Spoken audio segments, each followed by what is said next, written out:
पाठशाला में अब कर्नाटक का चैप्टर, फ्री का वो सामान जो आपको लाखों के कर्ज में डाल देगा, और कांग्रेस आम आदमी पार्टी का वो सीक्रेट प्लान जो क्या नरेंद्र मोदी को हरा सकता है, आज उसकी भी बात हो।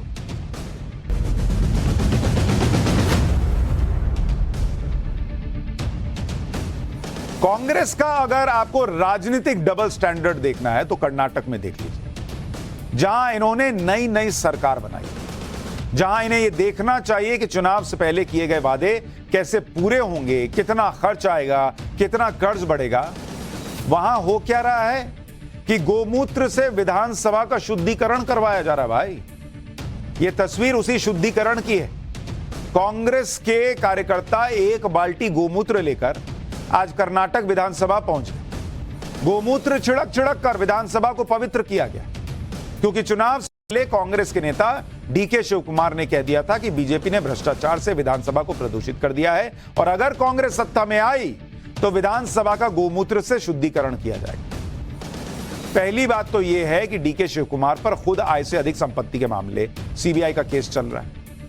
वो भाई साहब जो है दूसरे पे आरोप लगाकर और गोमूत्र से शुद्धिकरण करा रहे हैं। दूसरी बात तो यह है कि गोमूत्र से शुद्धिकरण वो कर रहे हैं जिन्होंने खुद चुनाव से पहले वादा किया था कि वो सत्ता में आए तो कर्नाटक में गोहत्या कानून को रद्द कर देंगे। तो जो कह रहे हैं कि भाई गोहत्या कानून को कैंसिल करेंगे, गोहत्या हो पाएगी, वो गोमूत्र को इतना पवित्र मान रहे हैं कि उससे विधानसभा को पवित्र कर रहे हैं। वाह! कांग्रेस के इस पॉलिटिकल डबल स्टैंडर्ड के बारे में आपको बताता हूं। चुनाव से पहले सिद्धारमैया ने कहा था कि the Karnataka prevention of slaughter and prevention of cattle act 2020 बिना जरूरत के लाया गया था। इस विधेयक से उन लोगों के साथ अन्याय हुआ जो मवेशी पालते हैं। सत्ता में आने पर हम इसे हटा देंगे और 1964 के कानून को वापस लाएंगे। कर्नाटक में 1964 से prevention of cow slaughter and cattle prevention act है। साल 2020 में कर्नाटक की बीजेपी सरकार ने इसमें बदलाव किया, जिसके मुताबिक गाय, बछड़ा, भैंस, बैल की खरीद और बिक्री और हत्या पर बैन लगा दिया गया था। दोषी पाए जाने पर 7 साल तक की सजा और 5 लाख रुपए का फाइन है। अब कर्नाटक की कांग्रेस सरकार इसी कानून को बदलना चाहती है।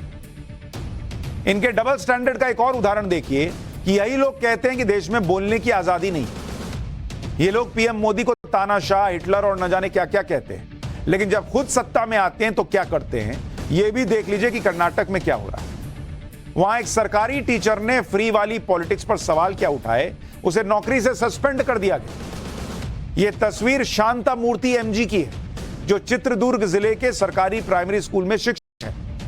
शांता मूर्ति ने सोशल मीडिया पर एक पोस्ट शेयर किया, जिसमें कर्नाटक की आर्थिक हालत और राज्य पर कर्ज कैसे बढ़ा उसके बारे में लिखा। कन्नड़ भाषा में लिखी इसी पोस्ट में क्या क्या लिखा है वो सुन लीजिए। एसएम कृष्णा जब मुख्यमंत्री थे तो कर्नाटक पर 3,590 करोड़ रुपए का कर्ज था। धर्म सिंह के सीएम रहते 15,635 करोड़ रुपए का कर्ज आया। एचडी कुमारस्वामी के कार्यकाल में 3,545 करोड़ रुपए का कर्ज आया। येदुरप्पा के मुख्यमंत्री रहते 25,653 रुपए का करोड़ रुपए का कर्ज चढ़ा। सदानंद गौड़ा के कार्यकाल में 9,464 करोड़ रुपए का कर्ज चढ़ा।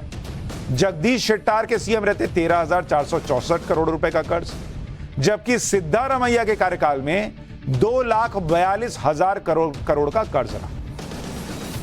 शांता मूर्ति को चिंता थी कि भाई इतना कर्ज बढ़ता जा रहा, तो उन्होंने पोस्ट लिख दिया। उन्होंने ये बताने की कोशिश की कि सिद्धारमैया के कार्यकाल में कर्नाटक पर सबसे ज्यादा कर्ज बढ़ गया। इस पोस्ट में आगे लिखा कि एसएम कृष्णा से लेकर जगदीश शेट्टार के मुख्यमंत्री रहते हुए राज्य पर कुल कर्ज था 71,351 करोड़ रुपए, जबकि सिद्धारमैया के अकेले के कार्यकाल में यह कर्ज बढ़कर 2,42,000 करोड़ रुपए हो गया। इससे साबित होता है कि मुफ्त के वादों की घोषणा करना सिद्धारमैया के लिए कितना आसान है। इसी पोस्ट के बाद शिक्षक शांता मूर्ति एमजी को सस्पेंड कर दिया गया। चित्रदुर्ग जिले के deputy director of public instruction के मुताबिक सोशल मीडिया पोस्ट के आधार पर होसदुर्ग तालुका के ब्लॉक शिक्षा अधिकारी को निर्देश दिया गया कि शांता मूर्ति को सस्पेंड कर दीजिए। शांता मूर्ति ने कर्नाटक सिविल सर्विस रूल्स 1966 का उल्लंघन किया। शांता मूर्ति के खिलाफ आगे कार्रवाई करने से पहले विभागीय जांच भी की जाएगी। जिस मुफ्त वाली राजनीति की बात करने पर कर्नाटक में शिक्षक को सस्पेंड कर दिया गया, उसकी सच्चाई आपको बताता हूं। कांग्रेस ने कर्नाटक में चुनाव जीतने के लिए मुफ्त के जो वादे किए थे, एक बार उनको सुनिए।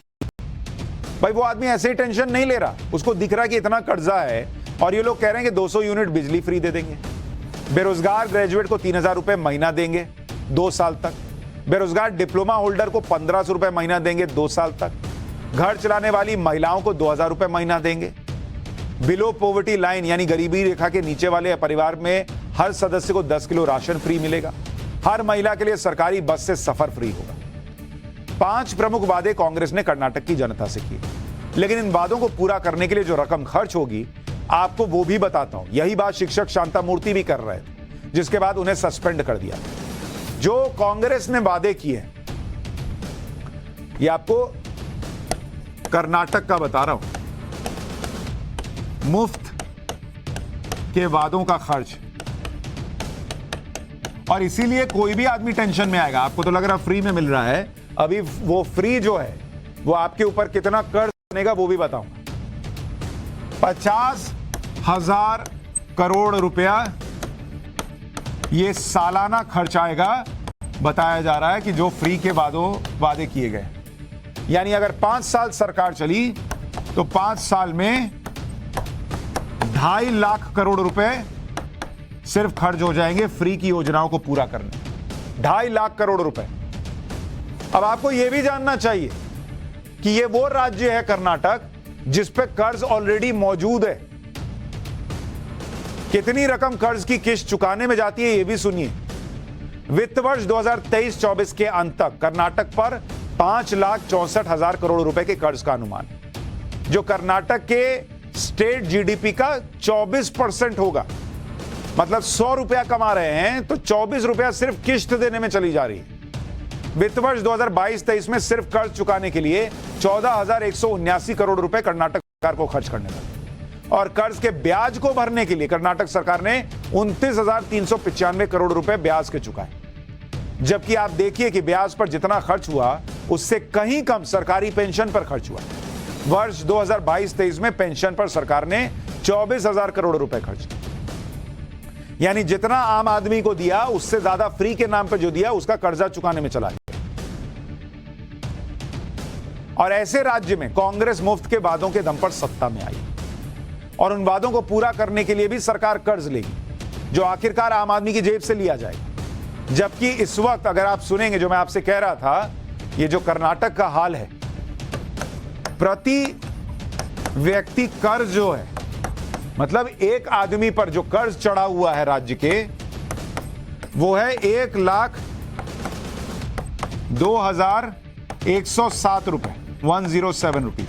मतलब आपने कोई कर्ज न भी लिया हो तो आपके ऊपर 1 लाख रुपए का कर्ज है, एक तरीके से जिस तरह से वहां पर सरकार कर्ज में डूबी हुई।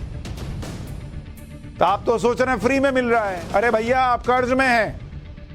अब सोचिए कि आम आदमी पर कर्ज कितना बढ़ जाएगा, लेकिन नहीं, आपको फ्री दिख रहा है। ये जो हिडन कर्ज है ये आपको दिख ही नहीं रहा। इनका फोकस फ्री की रेवड़ी बांटने पर है, जबकि फोकस इस बात पर होना चाहिए कि कैसे आम लोगों के लिए सुविधाएं बेहतर की जाए। जिस बेंगलोर से सबसे ज्यादा रेवेन्यू सरकार को मिलता है, वहां पर एक लड़की की जान किस लिए चली गई आपको पता है? क्योंकि वो बेंगलोर शहर के एक स्पॉट पर पानी में फंस गई। जिस लड़की की मौत हुई उसका नाम भानु रेखा था, और वो एक टेक कंपनी में काम करती थी। लड़की रविवार को अपनी कार से कहीं जा रही थी, कार में उसके परिवार के लोग भी थे। बेंगलुरु के केआर सर्किल के पास अंडरपास में उसकी कार फंस गई। तेज बारिश की वजह से अंडरपास पानी से भर गया। लड़की के परिवार के लोगों को फायर डिपार्टमेंट ने समय रहते निकाल लिया, लेकिन लड़की बच नहीं पाई। ये तो शहर का है कि पानी में डूब के लड़की मर गई, यानी राज्य कर्ज में डूबा है, लोग पानी में डूबे हैं। ले बांटो, फ्री में ले लो वोट। जब फ्रीबीज की राजनीति से ही चुनाव जीते जा रहे हो तो फिर इंफ्रास्ट्रक्चर की बात कौन करे? सच्चाई यह है कि अब फ्री के वादों से चुनाव जीतने का फॉर्मूला हर जगह अप्लाई होने लगा है। मध्य प्रदेश और हरियाणा में तो कांग्रेस ने बकायदा ऐलान कर दिया कि वो क्या क्या मुफ्त में देने वाली है। कांग्रेस के नेताओं ने वादे करना शुरू कर दिया है। मध्य प्रदेश में 100 यूनिट बिजली फ्री देने का वादा ऑलरेडी कर दिया, और 200 यूनिट तक हाफ रेट पर मिलेगी बिजली। हरियाणा में 300 यूनिट बिजली फ्री देने का वादा कर दिया है। मध्य प्रदेश में घरेलू गैस सिलेंडर 500 रुपए में देने की बात कर दी है, हरियाणा में भी 500 रुपए में मिलेगा। एमपी में हर महिला को 1500 रुपए प्रति महीना देंगे। हरियाणा में बोल रहे हैं कि गरीब परिवारों को 100-100 गज के प्लॉट मुफ्त में दे देंगे। एमपी में किसानों का कर्ज माफ करेंगे। हरियाणा में 6,000 रुपए बुढ़ापा पेंशन का वादा कर रहे हैं। एमपी में पुरानी पेंशन योजना को लागू करने का वादा कर रहे हैं, हरियाणा में भी पुरानी पेंशन योजना बहाल करने का वादा कर रहे हैं।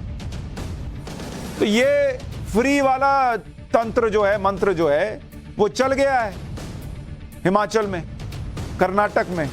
अब इनको लग रहा है भैया हर जगह कर दो, बाद में देखेंगे, पहले हराओ ना, उसके बाद देखा जाएगा। फ्री पॉलिटिक्स के मॉडल को कांग्रेस जमकर अपना रही है और इससे सबसे ज्यादा अरविंद केजरीवाल ही परेशान हो रहे हैं, क्योंकि मुफ्त वाले वादों के दम पर ही केजरीवाल ने 3 बार दिल्ली में सरकार बनाई और पंजाब में भी सत्ता हासिल की। इसलिए केजरीवाल अब ये कह रहे हैं कि कर्नाटक में कांग्रेस ने आम आदमी पार्टी के घोषणा पत्र पर चुनाव लड़ा और जीत हासिल की। सुनिए केजरीवाल को। आम आदमी पार्टी ने देश के अंदर राजनीति में पूरा का पूरा नैरेटिव बदलने की कोशिश की है। अभी अगर आप देखेंगे तो कर्नाटक का पूरा चुनाव जो कांग्रेस पार्टी जीती है वो हमारे मैनिफेस्टो पे जीती है। हम कहते हैं बिजली फ्री देंगे, तो उन्होंने कहा हम भी बिजली फ्री देंगे। हम कहते हैं कि हम बेरोजगारी भत्ता देंगे, तो उन्होंने कहा हम भी बेरोजगारी भत्ता देंगे। हम कहते हैं हम मुफ्त राशन देंगे, तो वो भी कहते हैं हम मुफ्त राशन देंगे। हम कहते हैं कि हम युवाओं को बेरोजगारी भत्ता और महिलाओं को 1,000 रुपए देंगे, वो भी कहते हैं हम महिलाओं को 1,000 रुपए देंगे। तो पूरे देश के अंदर अब तो बीजेपी वालों ने भी कहना चालू कर दिया है, तो पूरे देश के अंदर राजनीति का हमने मशवरा बदला है हम लोगों ने। आलम देखिए कि पब्लिक को सवाल पूछना चाहिए कि ये फ्री जो आप कर रहे हैं इनसे तो देश डूब जाएगा। यहां लोग क्रेडिट ले रहे हैं कि ये फ्री वाला तो हमने शुरू किया था, ये लोग कॉपी कर रहे हैं।